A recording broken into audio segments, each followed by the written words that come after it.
कभी सोचा है कि जिस बैंक को हम सब अपने पैसे के लिए सबसे सेफ, सबसे महफूज जगह मानते हैं, शायद वो है ही नहीं?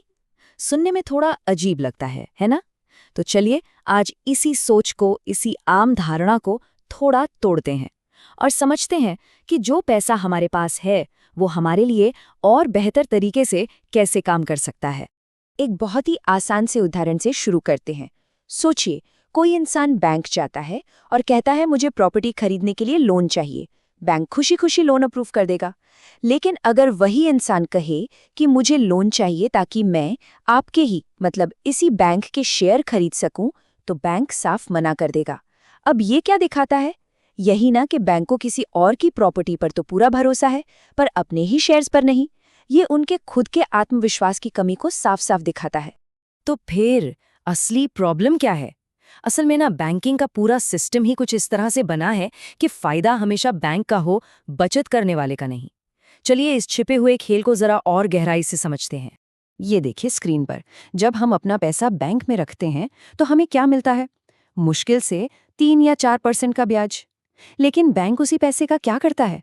वो उसे लोन के तौर पर दूसरों को देता है 18% पर, या कभी-कभी तो उससे भी ज्यादा पर।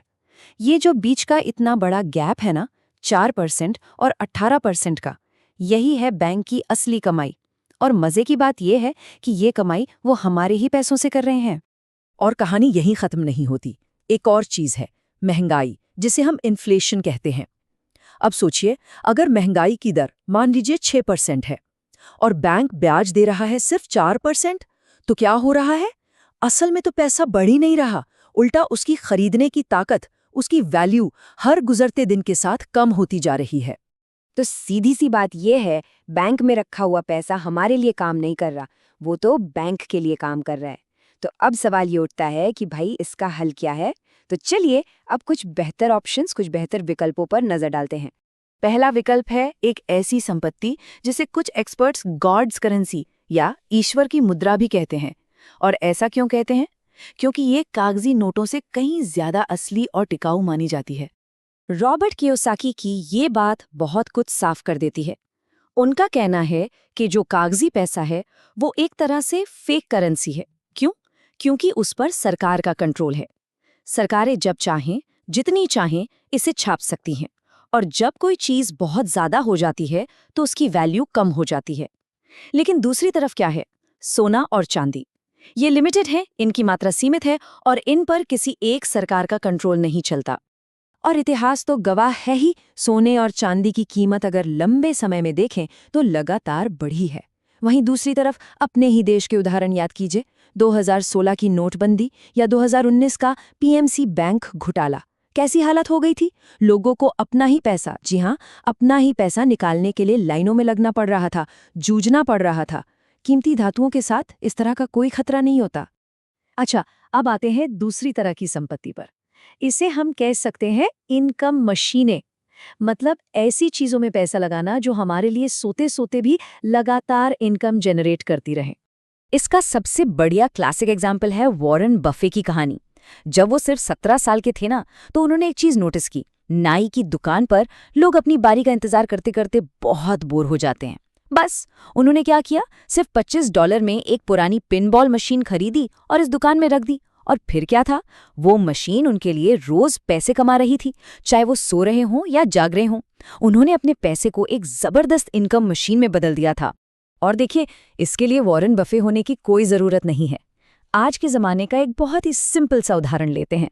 मान लीजिए किसी ने 2 लाख रुपए में एक सेकेंड हैंड ऑटो रिक्शा खरीदा और उसे रोज 100 रुपए के किराए पर चलाना शुरू कर दिया।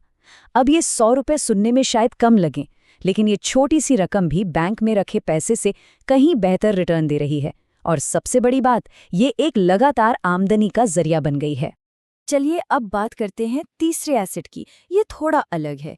ये है अपनी पूंजी, अपने पैसे का इस्तेमाल करके दूसरों के हुनर और उनकी विशेषज्ञता से पैसा कमाना। इस कॉन्सेप्ट को पीपल मेड मिलियनेयर भी कहते हैं। मतलब एक ऐसा इंसान जो करोड़पति अपनी सीधी मेहनत से नहीं बना, बल्कि उसने दूसरे हुनरमंद लोगों के कौशल, उनकी एक्सपर्टीज में निवेश किया और उनकी मदद से दौलत बनाई। वो खुद हर काम नहीं करते, वो माहिर लोगों से काम करवाते हैं। इसका एक बिल्कुल ताज़ा उदाहरण देखते हैं। एक यूट्यूबर ने क्या किया, अपनी 2 लाख की सेविंग्स उठाई और उससे एक लेखक, एक वॉइस आर्टिस्ट और एक एडिटर की टीम हायर कर ली। अब ये टीम क्या करती है? ये उनके लिए एक दूसरा यूट्यूब चैनल चलाती है। नतीजा, उनके लिए बिना ज्यादा मेहनत किए एक और इनकम का सोर्स खड़ा हो गया। देखिए कैसे उन्होंने अपने पैसे को लोगों के हुनर में इन्वेस्ट करके एक नया एसेट बना लिया। और अब आते हैं हम अपनी चौथी और शायद सबसे पावरफुल संपत्ति पर। और वो क्या है? वो है हमारा अपना ज्ञान, हमारा अपना तजुर्बा। एक बात हमेशा याद रखने वाली है, पैसा आज है कल नहीं, वो आता जाता रहता है।